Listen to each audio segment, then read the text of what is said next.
सावधान। नमो अरिहन्ताणं नमो सिद्धाणं नमो आयर्याणं नमो उवज्झायाणं नमो लोये सव्यसाहुणं।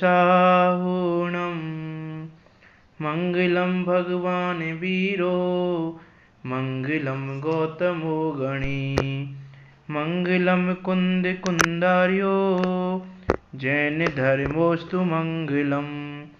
सर्वमंगल मांगल्यम सर्वकल्याणकारकम प्रधानम सर्वधर्माणां जैनम जयतु शासनम जैनम जयतु शासनम। तीन भुवन में सार बीतराग विज्ञानता शिव स्वरूप शिवकार नमः त्रियोग समारिके।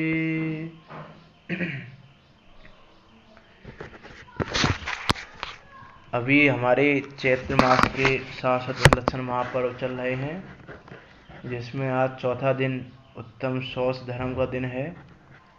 ऐसे दिन पर हम उत्तम शौच धर्म का स्वरूप जानकर, अपनी लोभ कषाय को त्याग कर, अपने निज स्वभाव को जानकर, समता में परिणाम रखते हुए अपनी धर्म आराधना करें, तभी वास्तव में उत्तम शौच धर्म की सार्थकता होगी। इसी में समता में परिणाम कैसे रख सकते हैं हम, समता का अर्थ क्या है, समता हम कैसे रख पाएँ, ऐसा क्या करें हम कि हमारे परिणाम समता में हों, आकुल व्याकुल ना हों, हमारे परिणाम परद्रव्यों की ओर ना भागें, हम दुखी ना हों, हमारा सुखी होना प्रारंभ हो जाए। तो ऐसा हम क्या करें, उसको ही हम जानने के लिए यहाँ पिछले 6 दिनों से चर्चा कर रहे हैं समता षोडशी के माध्यम से, जिसमें हम अभी तक पहले 8 श्लोक पर चर्चा कर चुके हैं। तो पहले 8 श्लोक पर हमने चर्चा कर ली है। उन 8 श्लोकों का हम एक बार रिवाइज करेंगे, या फिर बोलें तो उसको हम एक साथ बोलेंगे। और देखो, बुलवा मैं इसलिए बुलवाता हूँ कि आपको ये याद हो जाए, क्योंकि जो आपने याद किया हो, जो आपने कंठ में धारण किया हो, अंत समय में वही काम आता है।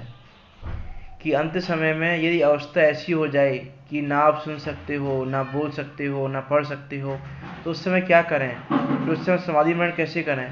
तो यदि आपने इन चीज़ों का कंठ में धारण किया हुआ होगा, आपको याद होंगी ये चीज़ें, अपना स्वरूप भली भांति ख्याल में होगा, तो उसमें अपने स्वरूप को रमाने के लिए, अपने उपयोग को उसमें रमाने के लिए हमने जो चीज़ें कंठ में धारण की हुई हैं वो यूज में आती हैं, उसमें उसका लाभ होता है हमें। इसलिए हमें ये चीज़ें याद करनी चाहिए। और ये कोई इतनी कठिन भी नहीं है, ना तो प्राकृत भाषा है, ना संस्कृत भाषा है, शुद्ध हिंदी है जो हम सबको आती है। इसलिए एक बार हम इस सारे छंदों को, जो 8 छंद हैं, इन छंदों को एक साथ बोलते हैं। आप मन ही मन में बोल सकते हैं साथ में। समता रस का पान करो, अनुभव रस का पान करो। और इसको सिर्फ बोला ही नहीं, जो हमने पिछले 6 दिनों में चर्चा की, उस चर्चा को भली भांति दृष्टि में रखते हुए इन छंदों को पढ़ें। तो इन छंदों को पढ़ने का अलग ही मजा आएगा, और इन छंदों को पढ़ने पर अलग ही अनुभूति होगी। समता रस का पान करो, अनुभव रस का पान करो, शांत रहो शांत रहो, सहज सदा ही शांत रहो। नहीं अशांति का कुछ कारण, नहीं अशांति का कुछ कारण, ज्ञान दृष्टि से देख अहो। क्यों पर लक्ष्य करे रे मूरत, क्यों पर लक्ष्य करे रे मूरख, तेरे से सब भिन्न अहो। देह भिन्न है, कर्म भिन्न है, उदय आदि भी भिन्न अहो। नहीं अधीन है तेरे कोई, सब स्वाधीन परिणमित हो। पर नहीं तुझसे कहता कुछ भी, सुख दुख का कारण नहीं हो। करके मूर कल्पना मिथ्या, तू ही व्यर्थ आकुलित हो। इष्ट अनिष्ट न कोई जग में, मात्र ज्ञान के गेय अहो। हो निरपेक्ष करो निज अनुभव, बाधक तुमको कोई न हो। तुम स्वभाव से ही आनंद में, पर से सुख तो लेस न हो। झूठी आशा तृष्णा छोड़ो, जिन वचनों में चेत धरो। परिद्रव्यों का दोष न देखो, क्रोध अग्नि में नहीं जलो। नहीं चाहो अनुरूप प्रवर्तन, भेद ज्ञान ध्रुव दृष्टि धरो। जो होता है वह होने दो, होनी को स्वीकार करो। कर्तापन का भाव न लाओ, निज हित का पुरुषार्थ करो। दया करो पहले अपने पर, आराधन से नहीं चिगो।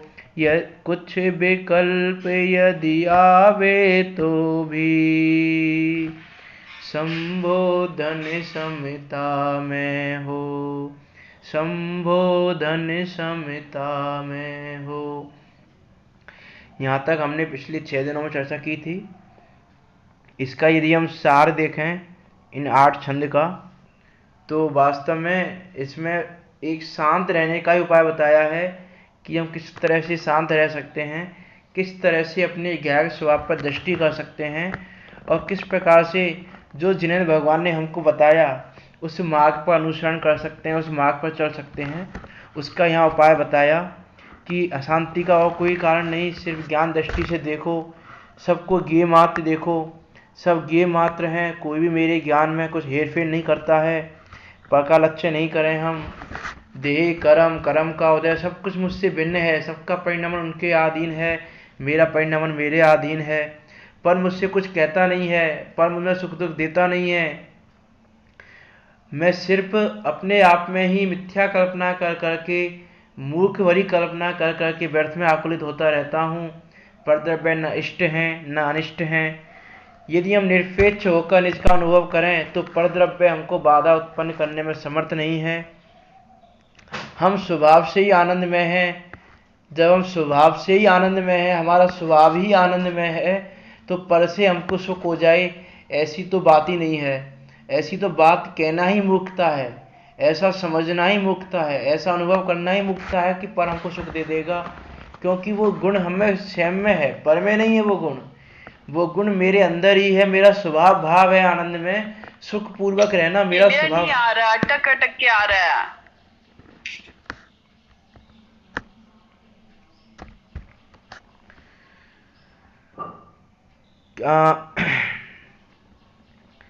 कि उसको बाधा देने में कोई समर्थ नहीं है। हम स्वभाव से आनंद में हैं, पर हमको सुख दे दे ऐसी कल्पना ही हमारी मिथ्या है। यदि कुछ आ रहा हो तो नेटवर्क इशू हो सकता है, बाकी नेटवर्क तो इधर आ रहे हैं फुल।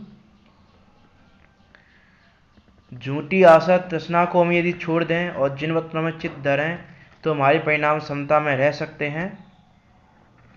परद्रव्यों का दोष न देखो, क्रोध अग्नि में नहीं जलो। हम परद्रव्यों का दोष देखने ना बैठें कि परद्रव्यों का दोष है। हम दोष को अपने में देखें कि हमारे अंदर दोष है कि नहीं है, कि वास्तव में जो हम देख रहे हैं, जो भी कार्य हो रहा है उसमें हम अपने आप का दोष देखें कि इसमें दोष हमारा है, पर द्रव्यों का दोष नहीं है, तो हम वास्तव में भेद ज्ञान कर सकते हैं, वास्तव में अपने परिणामों को समता रूप रख सकते हैं। जो होता है उसको होने दो, उस होने को स्वीकार करो, क्रमबद्ध की सिद्धांत को स्वीकार करो, कर्तापन का भाव ना लाओ, हम अपने आप में कर्तव्य बुद्धि ना रखें और निज हित का पुरुषार्थ करें।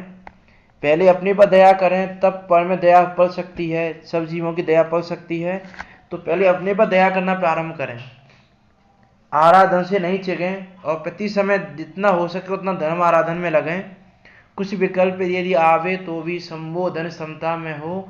यदि कोई विकल्प ऐसा आवे हमारे अंदर, आकुल व्याकुल होने वाला या कर्तव्य बुद्धि वाला, ममत्व बुद्धि वाला, कोई भी विकल्प आवे तो उस समय भी हमारा संबोधन होना चाहिए अपने आप के लिए समतामयी, कि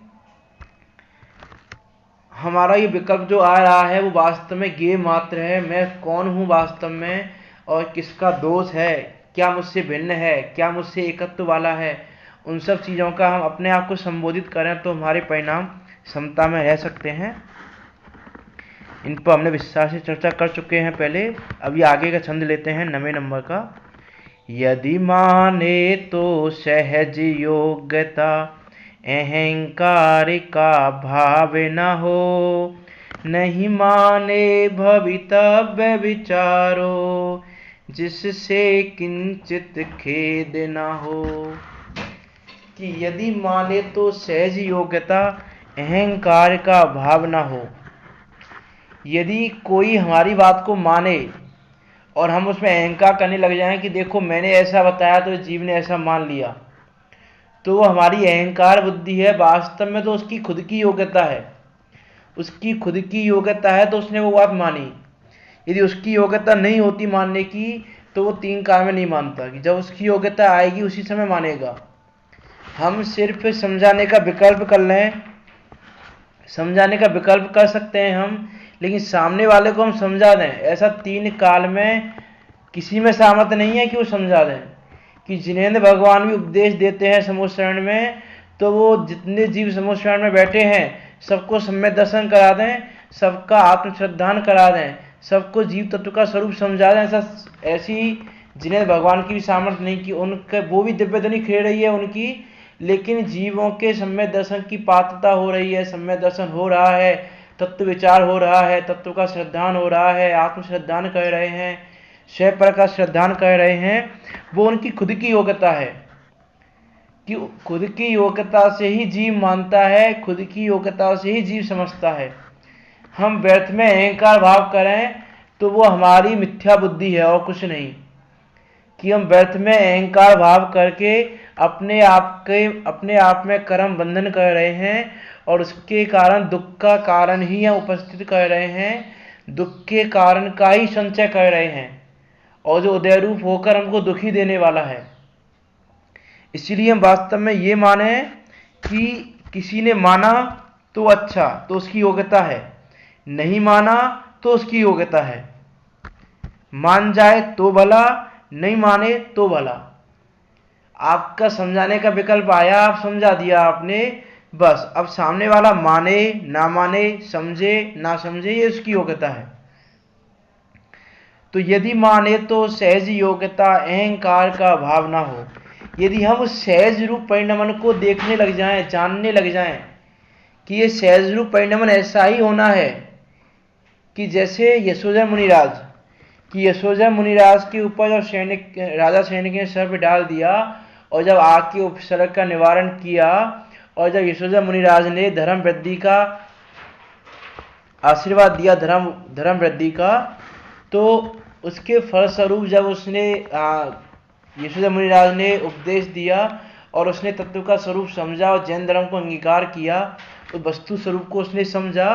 तो ऐसा नहीं यशोधर मुनिराज ने अहंकार किया हो कि भाई मैंने उपदेश दिया तो राजा सैनिक समझ गया, कि नहीं।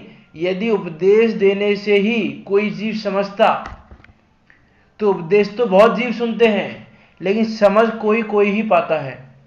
जैसे विद्यालय में एक क्लास में 60-70 स्टूडेंट बैठे हों तो टीचर तो सबको पढ़ाता है, जितने भी स्टूडेंट हैं 60 70 80 जितने भी स्टूडेंट हैं उन सबको एक जैसा ही पढ़ाता है। ऐसा नहीं है कि किसी को अलग पढ़ाता है किसी को अलग पढ़ाता है, सबको पूरी क्लास को एक साथ एक जैसा ही पढ़ाता है। लेकिन कोई जीव टॉप कर जाता है और कोई स्टूडेंट फेल हो जाता है। तो कोई स्टूडेंट टॉप कर रहा है और कोई स्टूडेंट फेल हो रहा है, तो उसमें टीचर ने क्या किया? ऐसा तो नहीं टीचर ने टॉप करने वाले को कुछ अधिक पढ़ाया हो, कुछ विशेष पढ़ाया हो और फेल होने वाले को पढ़ाया ना हो, कि टीचर ने तो सबको पढ़ाया एक जैसा, लेकिन जिसकी जैसी योग्यता थी। किसी की योग्यता बहुत ज़्यादा थी तो उसकी योग्यता ऐसी ही थी कि वो इतना समझ गया कि उसने टॉप कर लिया, और किसी की योग्यता ऐसी थी कि वो समझ नहीं पाया तो वो फेल हो गया। तो वो जीव की अपनी योग्यता है। और ये ऐसे अनेकों उदाहरण हम प्रत्यक्ष में लौकिक में देख सकते हैं कि हमारे समझाने से कोई समझता नहीं है, वो स्वयं की योग्यता से ही समझता है। कि जैसे तीर्थंकर आदिनाथ के समूह शरण में मारीची का जीव, कि वो इतने अच्छे अच्छा निमित्त कहेंगे हम उसको, कि साक्षात समूह शरण में तीर्थंकर भगवान का निमित्त मिल रहा है, तीर्थंकर भगवान से साक्षात उपदेश सुनने को मिल रहा है। लेकिन फिर भी वो जीव नहीं समझ रहा है और जगत में भ्रम रहा है, दुखी हो रहा है, अनेक मतों को चढ़ा रहा है, मिथ्या रूप परिणमित हो रहा है। और कहाँ एक सिंह की पर्याय में, एक त्रियंच की पर्याय में दो मुनिराजों के उपदेश से वो अपने स्वरूप को समझ रहा है, अपने तत्व को समझ रहा है, अपना आत्म श्रद्धान कर रहा है, स्वयं का श्रद्धान करके सम्यक दर्शन ले रहा है। विचार तो करें हम कि वास्तव में कौन अहंकार करे इस चीज का कि मैंने समझा दिया, कि अरे जब तीर्थंकर जैसे जीव नहीं समझा पाए तो और कोई क्या समझाएगा किसी जीव को। कि एक उत्तम मनुष्य पर्याय में साक्षात तीर्थंकर भगवान का उपदेश नहीं समझ रहा है जो जीव, वही जीव एक त्रियंच की पर्याय में दो मुनिराजों के उपदेश से समझ रहा है। तो विचार तो करें योग्यता का, उस सहज रूप परिणमन का विचार करें। और यदि सहज रूप परिणमन का हम विचार करें तो अहंकार भाव नहीं आएगा हमारे अंदर। अभी हमारे अंदर अहंकार भाव क्यों आता है? कि हमने सामने वाले को समझा दिया, हमने सामने वाले से ऐसा कहा, वो समझ गया, उसने ऐसा काम नहीं किया। अरे उसकी खुद की योग्यता थी ऐसी, उस समय ऐसी होनहार थी उसकी कि वो समझ गया कि भाई राधा आदिनाथ, तीर्थंकर आदिनाथ के समूह शरण के समय उस मारीची के जीव की योग्यता नहीं थी, उसकी होनहार नहीं थी ऐसी कि वो समझ सके। और जब उसकी होनहार हुई तो वो दो मर्यादाओं का उपदेश समझ गया, त्रियंच पर्याय में भी। तो ये सब सहज योग्यता है कि जिसकी जैसी योग्यता होगी वैसा ही वो समझेगा, हमारे समझाने से नहीं समझने वाला।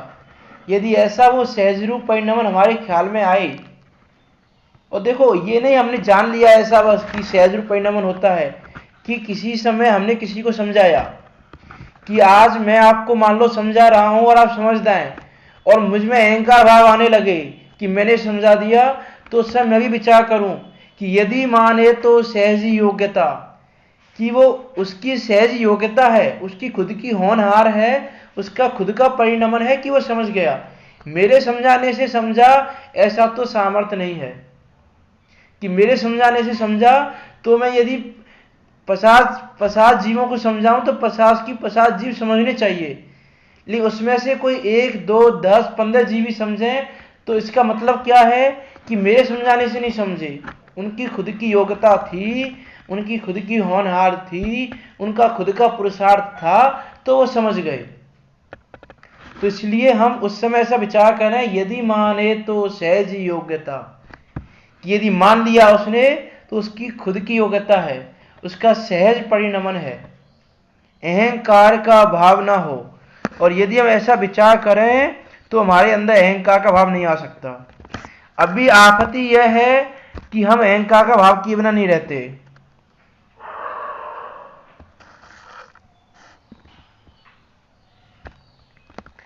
कि हम अहंकार का भाव किए बिना नहीं रहते, कि किसी ने हमारी बात मान ली, हमने किसी को कुछ बोला, उसने वो बात मान ली, उसके अकॉर्डिंग उसने वो क्रिया करी। हमने कहा किसी से ऐसा मत कर और उसने ऐसा नहीं किया, तो हमने क्या मान लिया कि देखो मैंने कहा था इससे और उसने मेरी बात मान ली। मैं ऐसा नहीं कहता तो ये ऐसा करता, इसने ऐसा करना बंद कर दिया मेरे कहने से। तो ऐसा हमारे अंदर अहंकार का भाव जागृत हो जाता है। और जहाँ अहंकार का भाव जागृत हुआ, जहाँ वो मान कसाय हमारी जगी, वहीं पर हमने कर्म का बंध कर लिया। और वो कर्म का बंध कैसा दुख का कारण है, वर्तमान में दुख का कारण है और आगे दुख का कारण होगा। वर्तमान में दुख का कारण क्यों है कि आज तो किसी ने हमारी बात मान ली, कि उसकी खुद की योग्यता थी तो उसने हमारी बात मान ली, और कल को किसी से हम कुछ बोले और वो ना माने हमारी बात, क्योंकि उसकी योग्यता नहीं है, वो नहीं माने हमारी बात, तो फिर हमको क्या दुख होगा कि देखो हमारी बात नहीं मान रहा है ये। तो एक दिन किसी ने बात मान ली तो हमको सुख का आभास होने लगा, हमको मान के साथ जगने लगी। और किसी दिन हमारी बात किसी ने नहीं मानी तो हमको दुख होने लगा। तो इस समय ये विचार करें वास्तव में कि मानता है वो अपनी योग्यता से मानता है, अपनी बुद्धि से, अपने पुरुषार्थ से मानता है, हमारे समझाने से, हमारे कहने से नहीं मानता। तो वास्तव में अहंकार का भाव हमारे अंदर नहीं आएगा। और नहीं माने तो भाई, यदि माने तो उसकी सहज योग्यता है, और नहीं माने तो नहीं माने भवितव्य विचारो, जिससे किंचित खेद न हो। कि यदि कोई जीव हमारी बात नहीं मान रहा है, नहीं समझ रहा है, तो उसका भवितव्य विचारो। कि जैसे पंडित टोडामल जी ने पहले अधिकार के लास्ट में लिखा कि इस ग्रंथ का सुनना समझना सब कुछ सरल है, सरल भाषा में लिखा हुआ है, सबका क्षौभसम है ऐसा, लेकिन फिर भी यदि वो जीव ना समझे तो उसकी होनहार को देखकर ही हमें समता आती है, कि उसका भवितव्य विचार कर ही अपने को समता आती है। कि हम तो उस समय ये नहीं मानते कि हमने समझाया नहीं, कि या फिर वो नहीं समझा तो उसका भवितव्य ऐसा है, उसकी होनहार ऐसी है, उसकी होनहार को देखकर ही अपने को तो समता आती है। तो कितनी बड़ी बात की पंडित टोडामल जी ने वहां पर, कि भाई ऐसा हम विचार करें। कि देखो वहां पर पंडित टोडामल जी ने, यदि हम देखें क्या लिखा, कि जिस प्रकार बड़े दरिद्री को अवलोकन मात्र चिंतामणि की प्राप्ति हो और वह ना करे, कोरी को अमृत पान कराएं और वह ना करे, उसी प्रकार संसार पीड़ित जीव को सुगम मोक्ष मार्ग के उपदेश का निमित्त बने और वह अभ्यास ना करे, तो उसके अभाग्य की महिमा हमसे तो नहीं हो सकती। उसकी होनहारी का विचार करने पर अपने को समता आती है। तो हम भी वास्तव में यदि कोई ना माने, कोई ना समझे, तो उस समय ऐसा विचार करें कि उसका भवितव्य ही ऐसा है।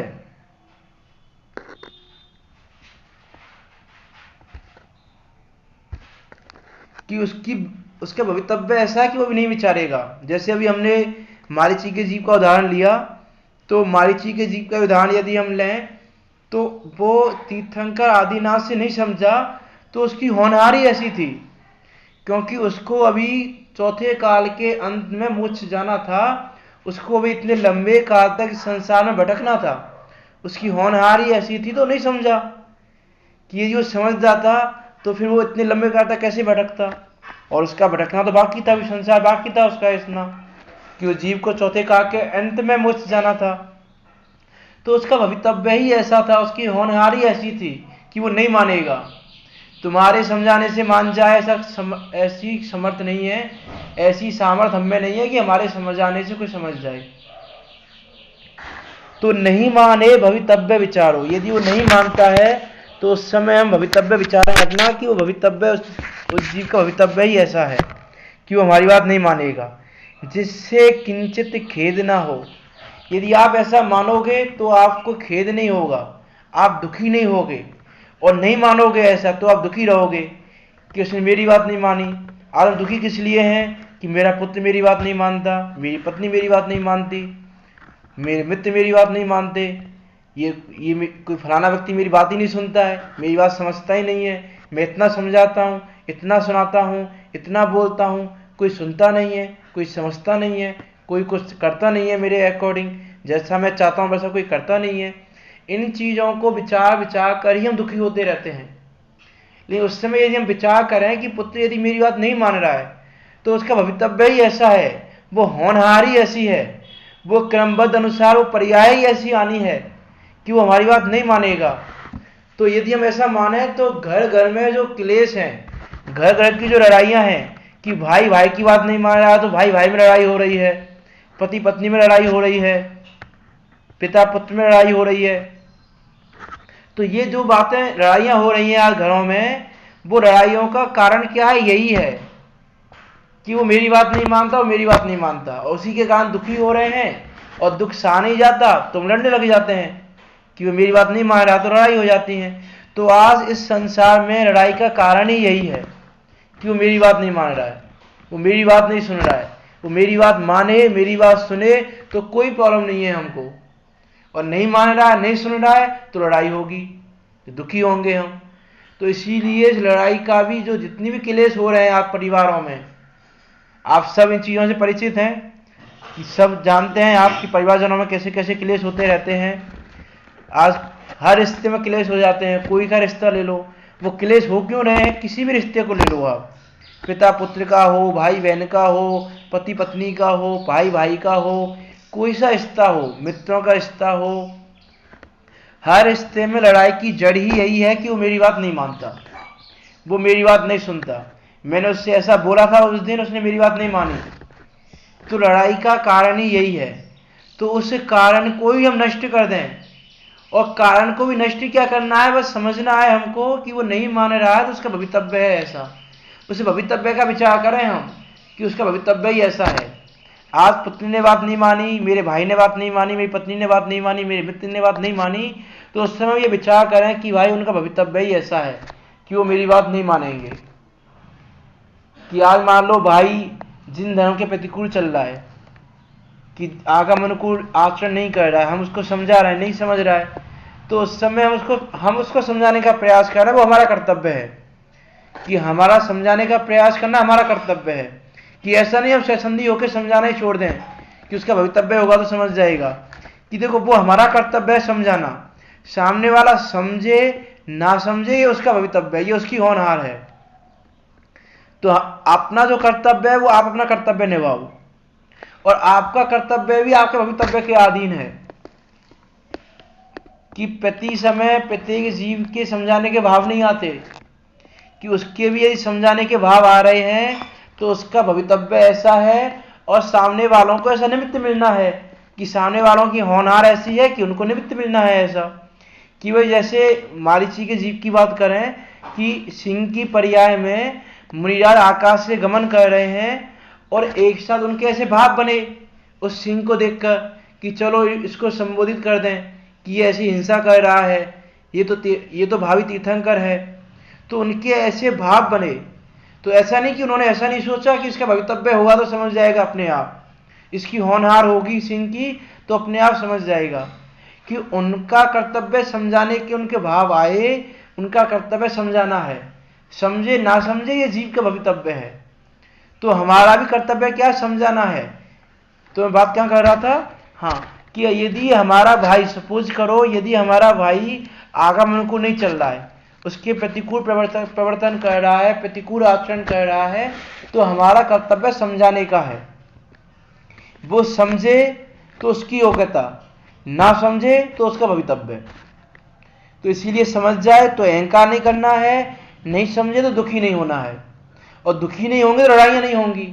तो इतना अद्भुत सिद्धांत है, जिनेन्द्र देव ने सिद्धांत बताया। ये जैन धर्म कितना उत्कृष्ट जैन धर्म है कि ये हर पल पल में, एक एक समय में भी सुखी कैसे रह सकता है जीव, इस संसार में रहते हुए भी सुखी कैसे रह सकता है।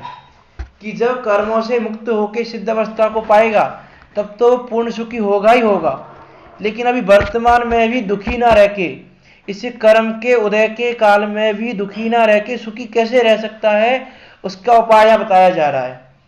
और उपाय कितना सरल है, कुछ करना नहीं है, कि कोई मंत्र नहीं फूंकना, कि ऐसा नहीं कि कुछ कोई काम करना हो कि भाई कोई यज्ञ करें, हवन करें तो हमारे ये दुख मिट जाएंगे, इन मंत्रों को पढ़ें तो हमारे दुख मिट जाएंगे, इन मंत्रों का जाप करने दुख मिट जाएंगे। कि नहीं, बस वस्तु स्वरूप समझना है, उस वस्तु व्यवस्था को समझना है, कितनी सुंदर वस्तु व्यवस्था है, कहीं कोई भी प्रॉब्लम नहीं है। यदि हम वस्तु व्यवस्था को वास्तव में समझें तो कहीं कोई भी प्रॉब्लम नहीं आ रही है। इतनी सुंदर वस्तु व्यवस्था है कि एक द्रव्य दूसरे द्रव्य में कुछ इंटरफियर ही नहीं करता है। कि जैसे अभी हमने पढ़ा ना दूसरे अधिकार में, जो हमारी क्लास चल रही है मोक्षण प्रकाशक की, कि अनादि से कर्म का संबंध होते हुए भी कर्म ने जीव में कुछ नहीं किया, जीव ने कर्म में कुछ नहीं किया। एक जीव द्रव्य दूसरे जीव द्रव्य का नहीं कर सकता। हम पढ़ते हैं सामान्य गुणों में अगुलगुत्व गुण, कि एक द्रव्य दूसरे द्रव्य रूप नहीं हो सकता, कि एक द्रव्य दूसरे द्रव्य रूप नहीं हो सकता। तो हम जैसे यदि हम माने कि दुकान हम चलाते हैं, तो यदि दुकान हमने चलाई तो कब संभव होगा? जब हम दुकान रूप हो जाएं। यदि हम दुकान रूप परिणमित हो जाएं तो हम दुकान को चला सकते हैं। लेकिन मैं हूं जीव द्रव्य और दुकान है पुद्गल द्रव्य, मैं पुद्गल रूप हो नहीं सकता तो दुकान को भी नहीं चला सकता। इस प्रकार से यदि हम विचार करें, और वास्तव में हमको पूरे दिन में कम से कम 5 मिनट 10 मिनट 15 मिनट जितना भी समय हो, थोड़ा चिंतन तो करना चाहिए। वास्तव में ये चिंतन ही हमारी वेद ज्ञान की धारा को निर्मल करेगा, हमको वेद ज्ञान की ओर बढ़ाएगा। कि कोई वेद ज्ञान कोई ऐसी चीज नहीं है कि जो तुरंत आ जाएगा। वो इसी प्रकार चिंतन करते हुए, विचार करते हुए, तभी वो वेद ज्ञान एक दिन मजबूत होगा और एक दिन वो वेद ज्ञान होगा। कि ऐसा नहीं है कि हमने बीज बो दिया और पेड़ पूरा लग गया, वो वृक्ष पूरा उग गया। कि बीज बोने के बाद स्टेप बाय स्टेप समय लेकर ही वो वृक्ष रूप परिणमित होता है। वैसे ही ये जो चिंतन है, विचार है, ये उस सम्यक दर्शन रूपी, उस वेद ज्ञान रूपी वृक्ष के बीज हैं। यदि हम उस बीज को ही ना बोएं, कि हमने बीज बो दिया आज, फिर बीज बोने के बाद उसमें पानी दें, तो ये चिंतन है हमारा, पहले हम बीज बोएं, फिर वो और पानी रूप चिंतन करते रहें, कि उस चिंतन रूपी पानी को देते रहें, बीज पर हम पानी डालते रहें, फिर धीरे धीरे अंकुरित होगा वो, और अंकुरित होकर धीरे धीरे वृक्ष बनेगा और पूर्ण वृक्ष हो जाएगा एक दिन। तो कोई वो वृक्ष एक साथ नहीं आता है। कि यदि हम ये सोचें कि सम्यक दर्शन एक साथ आ जाए कहीं से, कि वो कोई ऐसी चीज नहीं है कि एक साथ हमारे अंदर आ जाए। कि ऐसे ही धीरे धीरे हम चिंतन करें, हर चीज का चिंतन करें। कि दुकान हम चला नहीं सकते क्योंकि हम दुकान रूप परिणमित नहीं हो सकते। कि दुकान तब चला सकते हैं हम दुकान रूप परिणमित हो जाएं। हम अपने घर को तब चला सकते हैं जब घर रूप परिणमित हो जाएं।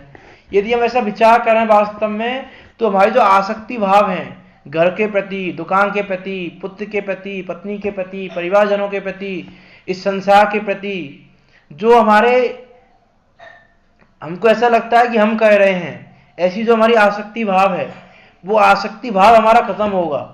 आसक्ति की कल भी हमने चर्चा की थी कि वो हमारा आसक्ति भाव तभी खत्म होगा, नहीं तो वो खत्म होना संभव नहीं है। इसलिए हम प्रति समय कम से कम 5-10 मिनट तो निकालें। कि इतनी दुर्लभ मनुष्य पर्याय पाई और उसमें हम अपने खुद के लिए 5-10 मिनट भी ना निकाल पाए, तो क्या लाभ ऐसी पर्याय को पाने का? कि अरे निगोदिया जीव, एकेंद्रीय जीव, 2 3 4 असंगी पंचेंद्रिय जीव, वो जैसे भटक रहे हैं, वो अपने लिए समय निकाल नहीं सकते, तो हम भी उनकी तरह क्यों रहे? कि अरे हम तो असंगी भी नहीं, संगी हैं, और संगी में भी तिर्यंश नहीं, मनुष्य पर्याय को पाके हैं, तो सबसे उत्तम पर्याय है, जिसको देव भी पाने को तरसते हैं। ऐसी दुर्लभ मनुष्य पर्याय को हमने पाया और उसमें हम 10 मिनट भी अपने लिए ना निकाल पाए, तो वो कहते हैं ना कि उस पर्याय को पाना मतलब कोई मतलब का नहीं है। जैसे अभी लिया था ना कि जैसे दरिद्री को चिंतामय रत्न मिले हो अवलोकन ना करे, ऐसी बात है। कि हमको इतनी दुर्लभ मनुष्य पर्याय मिली कि हम अपने लिए समय निकाल सकते हैं, और अपने लिए समय ना निकालें तो हमारे अभाग्य की महिमा करने में कोई समर्थ नहीं है। जिन्हें देव भी हमारे अभाग्य की महिमा नहीं कर सकते। तो वास्तव में इन चीजों का विचार करें वास्तव में, तो हमारे परिणाम संतामय हुए बिना नहीं रह सकते, और वास्तव में यही चिंतन कार्यकारी होगा हमारे लिए। बाकी और कोई चिंतन हमारे लिए कार्यकारी नहीं हो सकता। इस प्रकार हम विचार करें कि यदि माने तो सहज योग्यता, अहंकार का भाव न हो, नहीं माने भवितव्य विचारो, जिससे किंचित खेद न हो। कि इस प्रकार यदि हम विचार करें जीव की योग्यता का, उसकी भवितव्यता का, क्रमबद्ध परिणमन का, क्रमबद्ध पर्याय के सिद्धांत का, इनका यदि हम विचार करें वास्तव में, तो अपने जीवन में समता आए बिना रहेगी नहीं। जीवन में समता आ जाएगी, देखो फायदे ही फायदे हैं, लॉस कुछ भी नहीं है। जीवन में समता आ जाएगी, परिवारों में क्लेश नहीं होगा, हम दुखी नहीं होंगे, दुख के काल में भी हम सुखी रहेंगे। कि अभी जैसे कोरोना महामारी के काल में दुखी हो रहे हैं कि कोरोना वायरस हमको ना आ जाए, हमको ना आ जाए, हमको ना आ जाए। हम कह रहे हैं सामने वाले से कि भाई घर से मत निकलो मत निकलो, लेकिन फिर भी निकल रहे हैं, वो हमारी बात नहीं मान रहे हैं। तो वो तुम्हारी बात नहीं मानेंगे, क्योंकि उनकी होनहार है ऐसी, उनका भवितव्य है ऐसा कि आप लाख मना कर लो कि भाई घर से मत निकलो मत निकलो मत निकलो, लेकिन जिसका भवितव्य होगा ऐसा वो घर से निकलेगा। उसको कोरोना वायरस होगा तो होगा ही, उसका होनहार ही ऐसी है, उसकी योग्यता ही ऐसी है कि वो नहीं मानेगा, उसकी भवितव्यता ही ऐसी है कि वो नहीं मानेगा। तो हम व्यर्थ में दुखी ना हो, और हम खुद में भी कोरोना वायरस से दुखी ना हो। उस पर हमने ऊपर ले लिया था पहले कि हमारा मरण आयु क्रम के 6 से ही होगा, कोरोना वायरस हमारा मरण करा दे, ऐसा तो 3 काल में सामर्थ्य नहीं है किसी जीव में कि वो हमारा मरण करा दे। उसको भी हम इस चर्चा को भी कभी समय साजी के माध्यम से लेंगे किसी दिन। अभी हम इन चीज़ों का विचार करें, और इन चीज़ों का विचार करते हुए अपने परिणाम क्षमता में ही रखें, और अपना अधिक से अधिक उपयोग, अधिक से अधिक समय धर्म आराधना में लगाएं।